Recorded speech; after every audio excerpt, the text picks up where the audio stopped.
ईद मुबारक. भाजपकडून 32 लाख सौगात ए मोदी किटचे वाटप. रमजान निमित्त मुस्लिम बांधवांना भेट.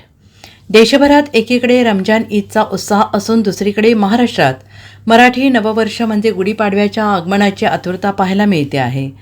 गुढीपाडवा आणि रमजान ईद हे दोन्ही उत्सव एकापाठोपाठ एक आल्याने हिंदू आणि मुस्लिम बांधव सणाच्या तयारीला लागले आहेत. सामाजिक सौहार्द आणि बंधुप्रेम जपत दोन्ही सण साजरे होत आहेत. त्यातच भाजपने 32 लाख मुस्लिम बांधवांना ईद निमित्ताने ईदी भेटवस्तू देण्याचा निर्णय घेतला आहे. सौगात ए मोदी नावाने भाजपच्या अल्पसंख्याक विभागाकडून 32 लाख मुस्लिम बांधवांना हे किट देण्यात येणार आहे.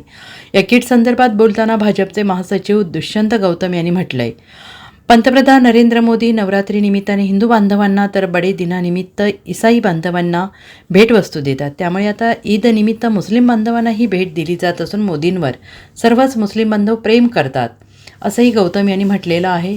पंतप्रधान नरेंद्र मोदींच्या सूचनेनुसार राजधानी दिल्लीतील निजामुद्दीन येथून मंगळवारी भाजपचे राष्ट्रीय अध्यक्ष JP नड्डा यांच्या उपस्थितीत सौगात ए मोदी या किटचं वाटप करण्यात येणार आहे. देशभरातील 32 लाख गरीब मुस्लिम बांधवांना सौगात ए मोदी किट भेट स्वरूपात देण्यात येणार आहे. भाजपच्या अल्पसंख्याक विभागाने याबाबत आनंद व्यक्त केला आहे. भाजप अल्पसंख्याक मोर्चाचे राष्ट्रीय अध्यक्ष जमाल सिद्दीकी, मोर्चाचे प्रभारी आणि भाजप महासचिव दुष्यंत गौतम यांच्यासह अनेक भाजप नेते या कार्यक्रमाला उपस्थित असणार आहेत. पंतप्रधान मोदींना कुठलाही एक धर्म जास्त जवळचा नसून ते सर्व धर्मावर प्रेम करतात. त्यामुळे मोदींवर सर्वच मुस्लिम प्रेम करतात. देशातील पंतप्रधान आपलाच आहे, आपला मुलगा आहे, आपला भाऊ आहे असं प्रत्येकाला वाटतं.